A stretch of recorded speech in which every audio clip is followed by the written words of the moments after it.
Hello, dear students. We are again back on your own platform of Biology Nagari with a very interesting topic of zoology of basically class 11th human physiology, which is our human heart. Today's lecture will be detailed considered on human heart, which actually belongs to human circulatory system. Basically, the name is the body fluid and circulation according to NCERT, because we know that in human physiology, which is a major portion of zoology of class 11th, one chapter, or we can say the first chapter, the digestive system, is being reduced by the government, or we can say by NCERT. Okay, so today's lecture is fully dedicated on human heart. So without wasting time, let's start our topic. Now see beta, when we go through a talk of heart, when we talk about heart, we know that basically the human heart, basically the heart is a muscular pump. We know that heart is a muscular pump, is a muscular pump. Now, what is the meaning of muscular pump? The meaning of muscular pump is, first of all, heart is a muscular pump. That means heart is made up of muscles, and these special muscles are called cardiac muscle. It means one thing is very much clear to all of you, that heart is made up of cardiac muscle, and cardiac muscle is not a ordinary muscle, it is a special muscle which is only found in the formation of heart. Heart is entirely made up of cardiac muscles. Second thing, if I am considering a pump, heart is a pump made up of muscles. It means heart is going to circulate some fluid in entire body. That's why I am telling heart is a muscular pump. So if we are considering heart a muscular pump, and NCERT is also saying the same, that heart is a muscular pump. Now, basically, when we start talking about human heart, one thing comes in our mind, that what fluid is basically heart going to pump. So heart is going to pump basically the blood. Yes, the blood. Heart is going to pump basically the blood, and we know that blood is a specialized connective tissue. Specialized connective tissue. We can also say that blood is a fluid connective tissue. Why? Because it is found in fluid state, liquid state, because of plasma, which is majorly the fluid part of blood. About blood, we have already studied in our previous lecture the blood and its component. So without wasting time on blood, we are going directly enter into the human heart. So let's begin. Now see beta, when we start talking about heart, we have to know that actually from where the heart is being originated. So we know that basically when we talk about the origin of heart, we know that our whole body or entire body is originated from three germ layers. The three different germ layers, which are the ectoderm, the mesoderm, and the endoderm. Let's go in detail. What I am telling, that heart is originated from mesoderm, or we can also say the embryonic mesoderm. The embryonic mesoderm. Now see how. We know that initially there is a formation of zygote when sperm and ova fuses. When sperm and ova fuses, there is the formation of zygote. So let's see. Let's consider this is a zygote, single cell zygote, which is formed after the fusion of sperm and ova. Now see what happened.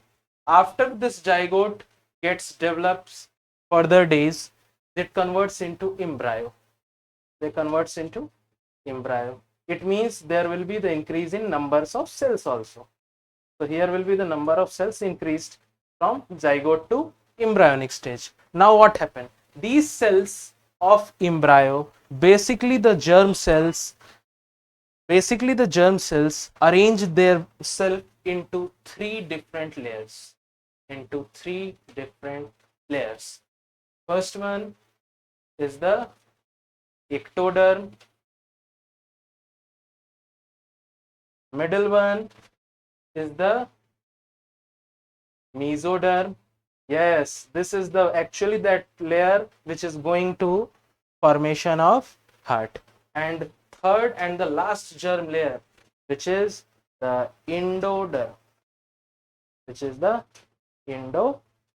So basically these are the three germ layers.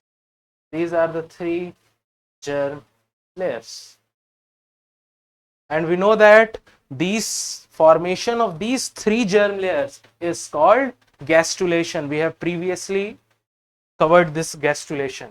The formation of three germ layers is basically considered as gastrulation. This is not the topic of our this chapter, but I have reminded you. So basically what happened after the fusion of sperm and ova, these zygote converts into embryo. The cells of embryo, basically the germ cells, arrange themselves into three germ layers, namely the ectoderm, mesoderm and endoderm, out of which this mesoderm is basically the germ layer which is going for the formation of heart. So basically when we talk about specifically the heart is originated from the mesoderm germ layer. Now I'm also want to tell you that only heart is not getting formed from the mesoderm. Approx 45% of our total body, 45% of our total body is being originated from the mesoderm germ layer. Okay, it means majority of the body organs are being originated from the mesoderm. And now we are talking about heart, so heart is being originated from the mesoderm. So this will be the answer. The heart is being originated from mesoderm. I hope the origin of heart is totally clear. Now let's begin forward beta. Now after the origin, let's enter into the location of heart. That actually heart is located at which part of our body. When we talk about location of heart beta, here is a diagram for you, जिससे आपको मदद होगी समझने में. Basically these are the lungs, or we can say this is basically this is basically the thoracic region. This region is called thoracic region. This is called thoracic region. So we can see in a very moderate form that heart is located in the thoracic region. But when we try to enter into the detail about the location of heart, these are the lungs. These are the lungs. We know that these are the lungs. Now see what happens. In between these lungs, you can see here very clearly there is a gap. See beta, this is the gap, very much visible to you. This gap between two lungs is basically called,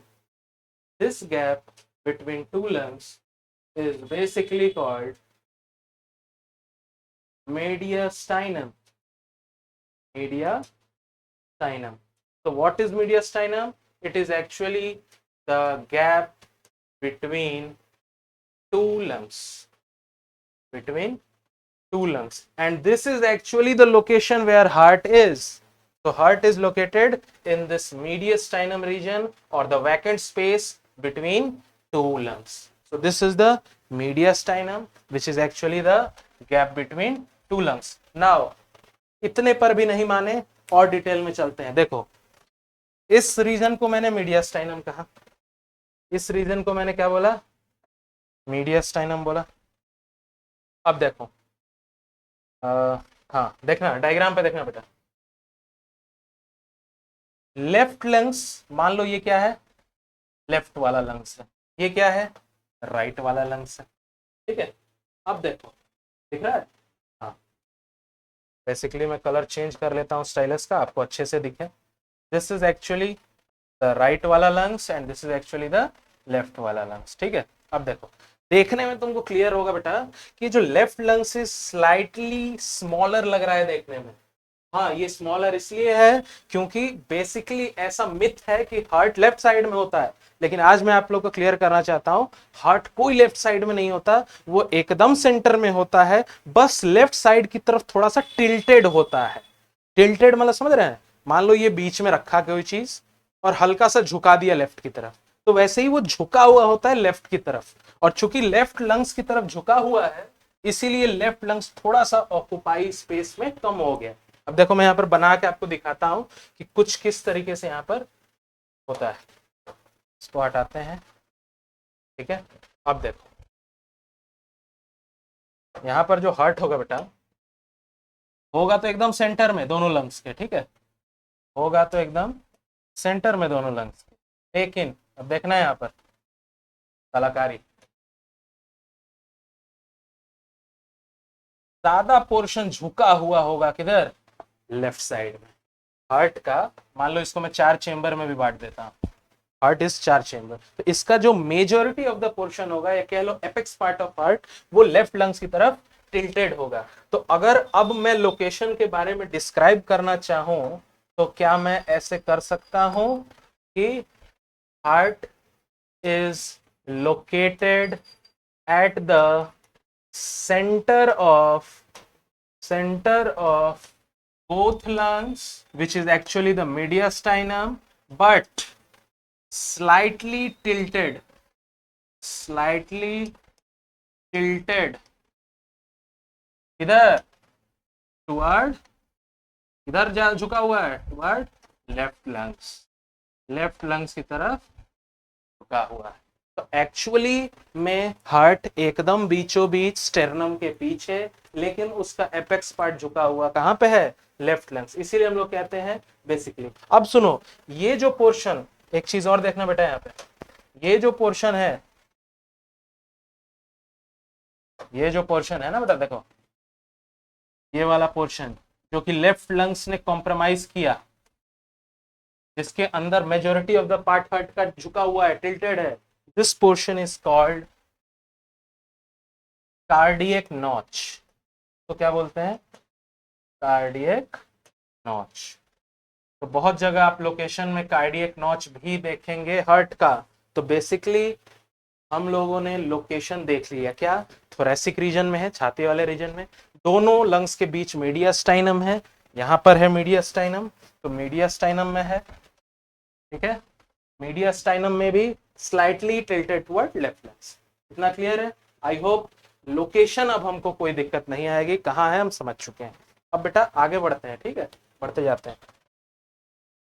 अब देखो, अब heart है भाई, बहुत important organ है, no doubt, तो इसको security देना भी जरूरी है, कवर करना भी जरूरी है, प्रोटेक्ट करना जरूरी है। तो अब हम देखते हैं कवरिंग ऑफ हार्ट। बेसिकली अगर हम लोग कवरिंग ऑफ हार्ट की बात करें तो देखो मैं खुद से एक डायग्राम बना के बेटा तुमको बताने की कोशिश करता हूं कि बेसिकली हार्ट जो है, मान लो let considered this a 4 chambered heart. ठीक है, let consider this a 4 chambered heart. मैंने बस ये दिखाया तुम्हें कि 4 चेम्बर में हार्ट बटे हुए। अब इसके बाहर की अगर कवरिंग की मैं बात करूं तो सबसे सटा हुआ जो कवरिंग है इससे, ठीक है, उसको बोलते हैं एंडोकार्डियम। क्या बोलते हैं, ये क्या है, ये है एंडोकार्डियम। क्या है ये, endocardium, which is very much near to the heart, or we can say the nearmost protection of heart is endocardium। अब देखो इंडोकार्डियम के बाद मसल्स के लेयर्स हैं, मसल्स प्रोटेक्ट कर रहा है, तो उसको हम कह देंगे मायोकार्डियम। क्या कहेंगे, मायोकार्डियम। ये जो हो गया ये मायोकार्डियम है। हमारा मायोकार्डियम। मसल्स हैं, बेसिकली मायो वर्ड यूज होता है मसल्स के लिए, ठीक है। अब देखो मायोकार्डियम के बाद भी सबसे बाहर की तरफ पेरिकार्डियम लेयर्स है। बेसिकली क्या है? पेरिकार्डियम। पेरिकार्डियम ले लेते हैं, ये ले लो। सबसे बाहर में क्या है? पेरिकार्डियम का लेयर। सबसे बाहर क्या है? पेरिकार्डियम। लेकिन ये जो पेरिकार्डियम का लेयर है ना बेटा, ये बाई लेयर्ड होता है। क्या होता है? बाई लेयर्ड, मतलब दो लेयर्स होते हैं। देखो कैसे, एक ये जो बाहर दिख रहा है और एक ये अंदर की तरफ होता है जो एकदम सटा हुआ होता है मायोकार्डियम से, ठीक है। तो अंदर वाले को मैंने कहा दिया विसरल पेरिकार्डियम, विसरल पेरिकार्डियम, और बाहर वाले को मैंने कह दिया पेराइटल पेरिकार्डियम। पेराइटल मतलब बाहर वाला, विसरल मतलब अंदर वाला। अगर दोनों में कंफ्यूजन हो, पेराइटल, पेराई वर्ड से पराया याद रखना, पराये लोग बाहर रहते हैं घर के, ठीक है। तो ये बाहर वाला लेयर है, विसरल अंदर वाला, ठीक है। अब देखो सबसे अंदर मैंने क्या बताया था? एंडोकार्डियम का लेयर है, तो भी लिख लेते हैं। सबसे अंदर क्या था?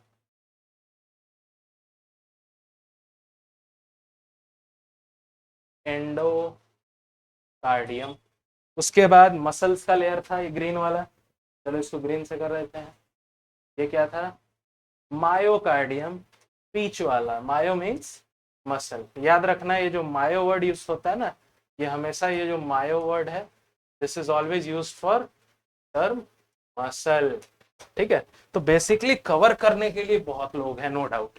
कवर किया किसने? सबसे अंदर इंडोकार्डियम, इंडो बोले तो अंदर, इंडो वर्ड से आपको लग रहा है इनर मोस्ट की बात होगी। बीच में मायोकार्डियम, मायो से मसल भी याद रख सकते हो, मायो से मिडिल भी याद रख सकते हो। सबसे बाहर पेरिकार्डियम जो कि बाइलेयर्ड है। अब ये जो पेरिकार्डियम का लेयर है ना, इसको मैं थोड़ा सा और डिटेल में आपको दिखाना चाहता हूँ, ठीक है। डोंट वरी, आपको ये सब स्लाइड्स मिल जाएंगे, आप देखते रहिए, ठीक है। देखो ये एक डायग्राम है जिसपे मैं तुमको दिखाने की कोशिश कर रहा हूँ, ठीक है। देखो इधर की तरफ हार्ट मान लो, क्या है? हार्ट। ये मान लो हमारा यहाँ पर हार्ट। तो चार चेम्बर में बांट देता हूँ, ठीक है। तो क्या कर देता हूँ मैं? चार चेम्बर में बांट देता हूँ। मैंने बांट दिया हार्ट को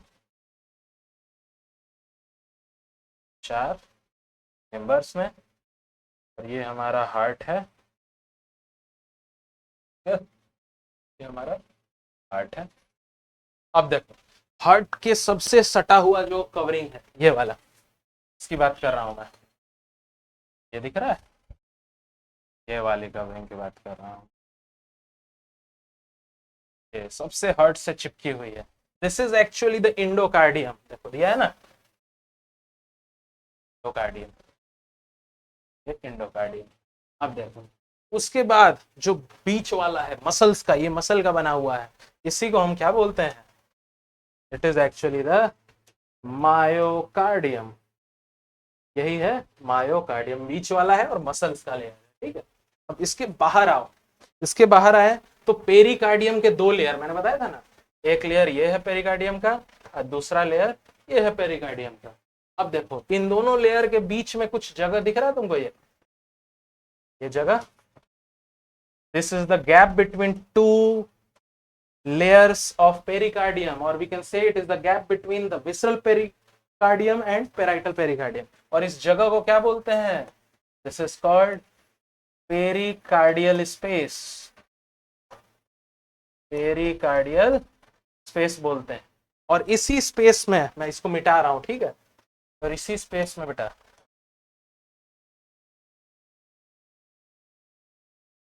यही यही जो स्पेस है, ये जो स्पेस है ना दोनों विसरल और पेराइटल पेरिकार्डियम के बीच में, इसी स्पेस में एक तरह का लिक्विड भरा होता है। क्या भरा होता है? एक तरह का लिक्विड भरा होता है। भरने की कोशिश कर रहा हूं, ये कुछ लिक्विड भरा है और इस लिक्विड को क्या बोलते हैं? लिक्विड को, yes, this liquid is called pericardial fluid. Pericardial fluid, इसी लिक्विड को हम क्या बोलते हैं? Pericardial fluid. ये लिक्विड भरा है ना, ये जो लिक्विड है इसी को बोलते हैं हम लोग पेरिकार्डियल फ्लूइड। और वो कहाँ है? Pericardial space. और पेरिकार्डियल स्पेस किसको बोलते हैं? विसरल पेरिकार्डियम और पेराइटल कार्डियम, इन दोनों के बीच के स्पेस को। तो एक्चुअली कवरिंग क्या थी, हम लोगों ने इसको समझ लिया। ठीक है, अब देखो बेटा आगे। अब उसको मैं थोड़ा सा यहाँ पर डिटेल में आपको बताता हूँ, क्योंकि पेरिकार्डियम वाला इंपॉर्टेंट पोर्शन है। देखो, ये हमारा हार्ट मान लो, विच इज हैविंग 4 चेम्बर्स। ठीक है, अब देखो हार्ट के बाहर, अब सिर्फ मैं पेरिकार्डियम दिखाऊंगा तुमको। एक तो लेयर जो है एकदम अंदर वाला है पेरिकार्डियम का, और एक बाहर वाला। अंदर वाले को मैंने क्या कहा था? Visceral pericardium. Visceral pericardium. और बाहर वाले को हमने क्या कहा था? बाहर वाला है तो पराया है ना, पेरी से याद रखना पराया, तो पेराइटल पेरिकार्डियम। Parietal pericardium. और इन दोनों के बीच में जो जगह दिख रही है ना, इसी जगह को क्या बोलते हैं? पेरिकार्डियल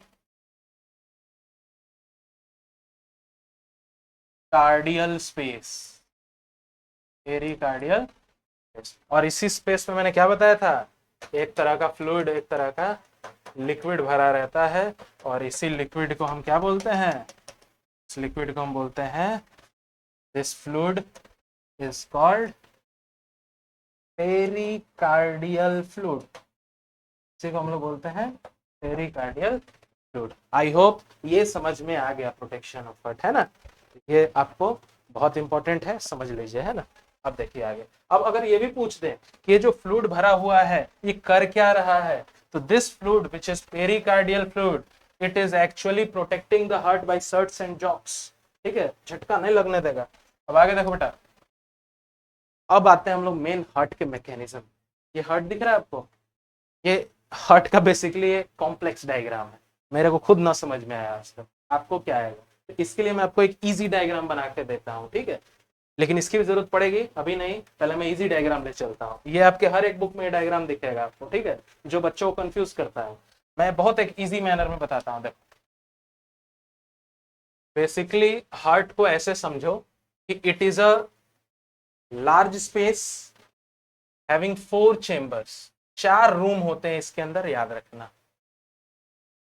चलो मैंने इसको 4 रूमों में बांट दिया, लेकिन ये जो 4 रूम है इसमें से इधर वाले 2 रूम आपस में कनेक्टेड हैं, इधर वाले 2 रूम आपस में। तो इधर उधर करने से अच्छा है हम लोग इसे लेफ्ट और राइट कंसीडर कर लें। अगर मैं इसको राइट साइड मान लूं, हार्ट का राइट साइड, और इसको मैं हार्ट का लेफ्ट साइड मान लूं, तो खेल हो जाएगा। देखो समझो कैसे। ये अगर राइट साइड है तो राइट साइड के दोनों चेंबर, 1 चेंबर, 2 चेंबर, 3 चेंबर और 4, नाम भी अभी हम नाम भी देखेंगे, अभी नंबरिंग कर दिया। 1 और 3 आपस में कनेक्टेड होते हैं, किससे? एक गेट से। और वो गेट कौन है? वो गेट है, देखो दिखाता हूं, वो गेट बेसिकली है ट्राइकस्पिड वॉल्व। ये जो गेट है ना, इसको बोलते हैं ट्राइकस्पिड वॉल्व। उसी तरह ये दोनों भी कनेक्टेड होंगे, तो इनको हम क्या बोलेंगे? इनको हम बोलेंगे बाइकस्पिड वॉल्व। तो क्या बोलेंगे हम लोग? Bicuspid valve. चलो ये दोनों भाई आपस में रूम में कनेक्ट हो गए। अब ऊपर वाले जो दोनों चेंबर्स हैं इनको बोला जाता है एट्रिया। ऊपर वाले जो दो चेम्बर्स हैं इनको बोला जाता है एट्रिया, या इसको ऑरिकल भी कह सकते हैं, नो दिक्कत इसमें, ठीक है। एट्रियम कहो, एट्रिया कहो, ऑरिकल कहो। उसी तरह ये जो नीचे वाले दो चेम्बर्स हैं इनको कहते हैं वेंट्रिकल। क्या बोलते हैं? वेंट्रिकल। तो दो वेंट्रिकल है हार्ट में, दो ऑरिकल है हार्ट में, दो ऑरिकल दो वेंट्रिकल मिला के टोटल 4 चेम्बर हो गए। अब समझना, basically the heart of human contains 4 chambers, out of which upper 2 are called auricles, lower 2 chambers are called ventricle. अब देखो, if this is the right side, this is the left side, so this will be called right auricle. This specific chamber will be named as right auricle. This will be called left auricle. इसमें किसी को कोई दिक्कत नहीं होनी चाहिए। अगर right auricle है तो ये लेफ्ट साइड वाला लेफ्ट ऑरिकल। उसी तरह वेंट्रिकल में अगर ये राइट वेंट्रिकल है तो ये left ventricle. If this is a right ventricle, this will be left ventricle. इसमें कोई बहुत बड़ा रॉकेट साइंस नहीं था। अब देखो, चारों चेंबर के नाम हो गए, these are called। अब देखो, right auricle, I am writing in short, right auricle and right ventricle are connected with each other by the means of tricuspid valve। 3 बनाया tricuspid valve से ये दोनों आपस में कनेक्टेड है। उसी तरह left auricle and left ventricle both are connected by bicuspid valve, 2 बनाया, ठीक है। तो बेसिकली 2 valves are connecting the 4 chambers, ठीक है। अब देखो what happens,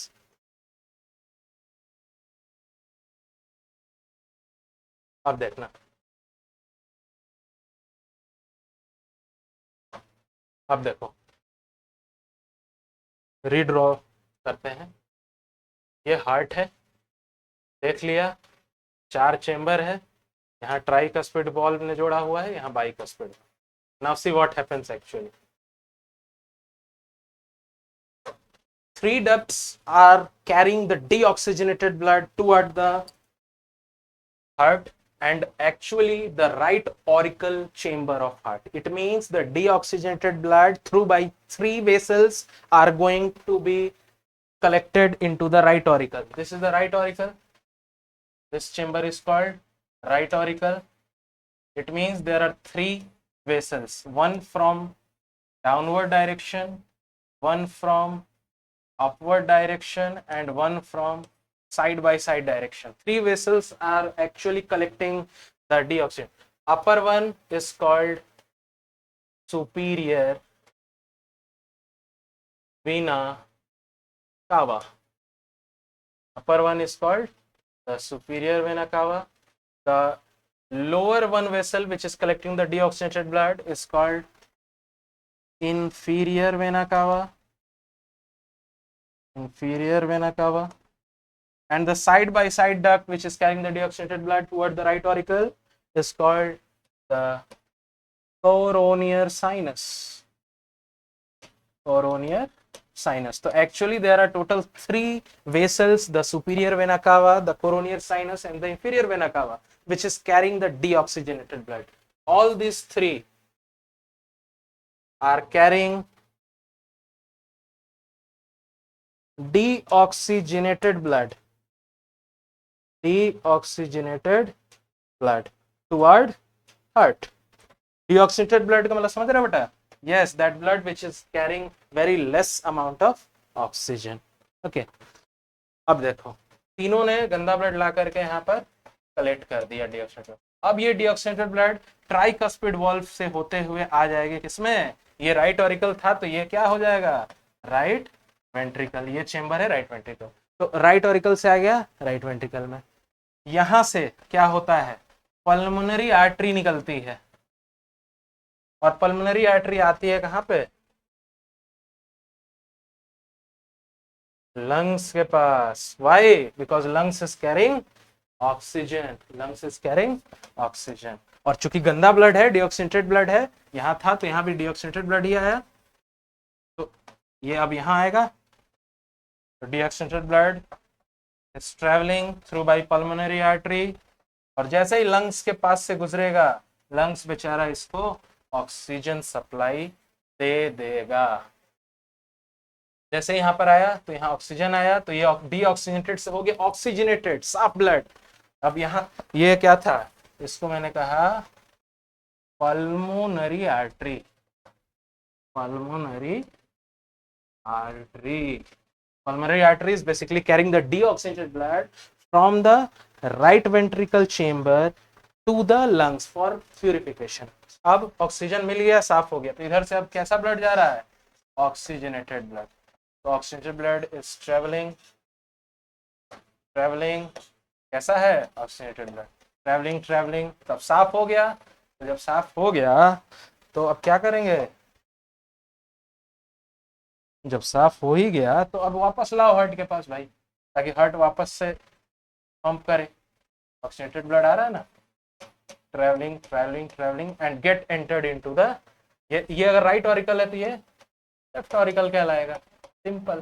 तो लेफ्ट ऑरिकल में कैसा ब्लड आ गया, ऑक्सीजनेटेड ब्लड आ गया। अब ऑक्सीजनेटेड ब्लड इस बाइकस्पिड वाल्व, इसको बोलते हैं बाइकस्पिड वाल्व, इसको मिट्रल वाल्व भी कहते हैं, के थ्रू आएगा। अब कहाँ, अगर ये राइट वेंट्रिकल है तो ये लेफ्ट वेंट्रिकल, सीधी सी बात, इसमें आ गया कैसा, ऑक्सीजनेटेड ब्लड। अब यहां से एओर्टा बहुत बड़ी डक्ट निकलती है जो कि जाती है पूरे बॉडी के पास, पूरी बॉडी में फैली होती है। कैसा ब्लड लेके जा रही है, ऑक्सीजनेटेड साफ ब्लड। तो हुआ क्या, गंदा ब्लड आया, लंग्स के पास गया साफ होने, साफ होकर के वापस हार्ट में आया, वापस से एओर्टा ने बॉडी को दिया। इसका मतलब गंदा ब्लड बार बार आएगा, साफ होने के लिए लंग्स के पास जाएगा, लंग्स वापस साफ करके देगी, हार्ट वापस से साफ ब्लड पंप करेगा। ये कंटिन्यूअस साइकिल चलती रहेगी। I hope this cycle is very much clear to all of you. This was actually the mechanism of heart. अब देखो बेटा, ये सारे स्लाइड्स आपको प्रोवाइड कराए जाएंगे, चाहे आप पॉज करके भी स्लाइड ले सकते हैं, मैं हट जाता हूँ, बाकी आगे देखिए। अब बेसिकली अभी हमने चेंबर देखा था ना हार्ट के 4 चेंबर, उसको एक बार मैं फिर यहाँ रिकॉल करता हूँ। इसमें 2-3 चीजें और बताऊंगा जो एनसीईआरटी में मेंशन है। चेंबर तो आपने देख लिया कि भाई साहब हमारे पास 4 चेंबर है, right atrium, left atrium, right ventricle, left ventricle, ये तो हो चुका है। आगे देखो, ये यहाँ पर मतलब राइट ऑरिकल के इस साइड में एक नोडल टिश्यू होता है। क्या होता है, नोडल टिश्यू होता है, नोडल टिश्यू एकदम यहाँ पर। इसको हम लोग ऐसे नोड बोलते हैं। क्या बोलते हैं, ऐसे नोड। पूरा नाम साइनो आर्ट्रियल नोड। ये ऐसे नोड, साइनो आर्ट्रियल नोड जो है, और एक नोड यहाँ पे होता है, यहीं पर इसी चेंबर में। ये वो जो चेंबर है, चेंबर चेंज नहीं किया मैंने, चेंबर वही है राइट ऑरिकल। यहाँ पर एवी नोड है, ये भी एक नोडल टिश्यू। यहाँ से इम्पल्स जाता है एवी नोड के पास, because these all nodal tissue has the ability to self excitement, self excite होकर के एक पोटेंशियल जनरेट कर सकते हैं बिना किसी एक्सटर्नल स्टिमुलस के। पोटेंशियल जनरेट करके दिया एवी नोड, एवी नोड से कुछ फाइबर्स निकलते हैं और एकदम इसी सेप्टम, सेप्टम मतलब जो दीवार है बीच वाला, इसी के पैरेलल पैरेलल आएंगे, और यहाँ आने के बाद बढ़ जाएंगे 2 साइड्स में, एक इधर और एक इधर। ये फाइबर्स हैं बेसिकली, ठीक है। तो ये जो फाइबर्स निकले हैं ना यहाँ से एवी नोड से parallel, just parallel to the septum, इनको बोला जाता है बंडल ऑफ हिस। क्या बोला जाता है, बंडल ऑफ हिस, तो बोलते हैं बंडल ऑफ। यही बंडल ऑफ हिस आगे जाकर के 2 ब्रांचेस में बट गए, राइट वेंट्रिकल, लेफ्ट। तो इनको हमने कह दिया पुरकिंजे फाइबर, पुरकिंजे फाइबर। तो इधर भी है पुरकिंजे फाइबर, इधर भी है, ठीक है। ये एनसीईआरटी में दिया हुआ था, इसलिए मैंने सोचा एक बार आपको मैं बता दूं।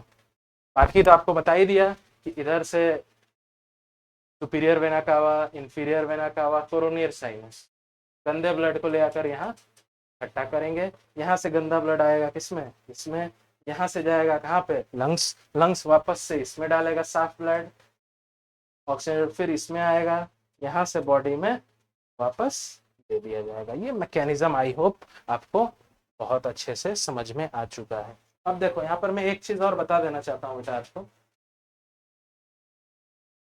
3 ब्लड थे जो डीऑक्सीजनेटेड ब्लड, डी ब्लड लिख रहा हूं तो समझ लो डीऑक्सीजनेटेड ब्लड है, गंदा ब्लड, जो कहां आ रहा था, हार्ट के पास आ रहा था। हार्ट के पास भी किस चेंबर में, राइट ऑरिकल चेंबर में। ये दे रहा था किसको, अपने नीचे वाले राइट वेंट्रिकल वाले चेंबर को। ये अभी भी इसके पास भी कैसा ब्लड आया, वही डीऑक्सीजनेटेड ब्लड। अब ये देगा किसको, लंग्स को, ताकि लंग्स के पास ऑक्सीजन है और लंग्स साफ कर दे।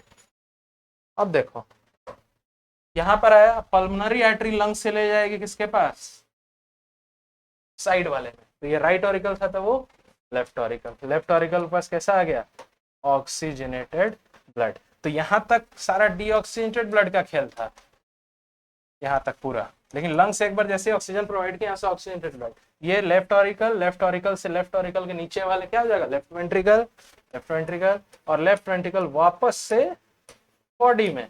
तो यही वो साइकिल है जो एक्चुअली चलता रहता है। I hope it is clear. अब देखो बेटा आगे, एक्चुअली जो लास्ट चीज में आ रहा हूं हार्ट पे, हार्ट आपके एनसीईआरटी के हिसाब से मैं अभी चलूंगा, not going into detail. Zoology है तो क्या हुआ, इतना डिटेल में नहीं जाएंगे कि आपको दिक्कत हो जाए, एनसीईआरटी की हर एक चीजें कवर हो जाए, बस ये मकसद है, ठीक है। अब देखो यहां एक चीज ध्यान रखना बेटा, heart has basically 2 functions. Basically heart के पास बेसिकली 2 फंक्शंस हैं, एक to pump the blood, blood को फैला देगा, दूसरा प्यूरिफाई द ब्लड।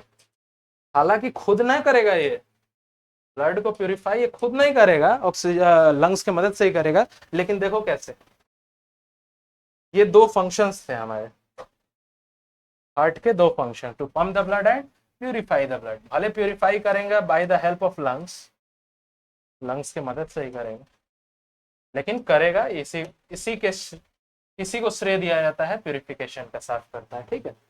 और पंप करना मतलब समझ रहे हो। अब ये पंप कैसे करता है, हार्ट के पास आखिर में वो क्या है, देखो समझो। हार्ट जिन सेल से मिलके बनता है, बेसिकली हार्ट कार्डियक मसल का बना है, लेकिन वो मसल जिन सेल का बना है वो देखो समझना, वो इतने आपस में कनेक्टेड होते हैं, इतने स्ट्रांगली कोऑर्डिनेटेड सेल्स होते हैं कि देखो होता क्या है, ये वो सेल्स हैं, मान लो ये सेल 1 है, ये सेल 2 है, ये सेल 3 है। इन तीनों इतने कोऑर्डिनेट मैनर में जुड़े होते हैं हार्ट के सेल्स कि इनके अंदर क्या होता है, एक इंटरकैलेटेड डिस्क पाया जाता है। इन सेल के अंदर क्या पाया जाता है, इंटरकैलेटेड डिस्क। ये इंटरकैलेटेड डिस्क में गैप जंक्शंस भी पाए जाते हैं, गैप जंक्शन। और इसके वजह से ये सेल्स आपस में इतने स्ट्रांगली वर्क करते हैं, एक बार में सारे सेल्स एक ही फंक्शन करेंगे, जिसके वजह से एक बहुत शानदार कार्डियक आउटपुट निकल के आता है, प्रेशर जनरेट होता है, जिसकी वजह से blood through out the body pump हो पाती है, ठीक है। तो ये चीज आपको समझनी थी। अब देखो बेटा, आई होप हार्ट के बारे में हमने बात कर ली, ठीक है।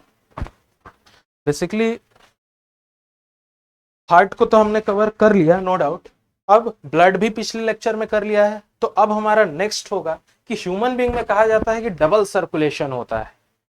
क्या है, कैसे है, मैं इसमें भी बता सकता था तुम्हें, लेकिन मैं चाहता हूं उस पर एक डिटेल वीडियो बने, उसमें मैं बताऊंगा। तो next video will be on the double circulation and the cardiac cycle. इन दोनों को हम लोग कंबाइंड रूप में कवर करेंगे नेक्स्ट वीडियो में। तब तक आप गो थ्रू हुई है। Thank you, best of luck.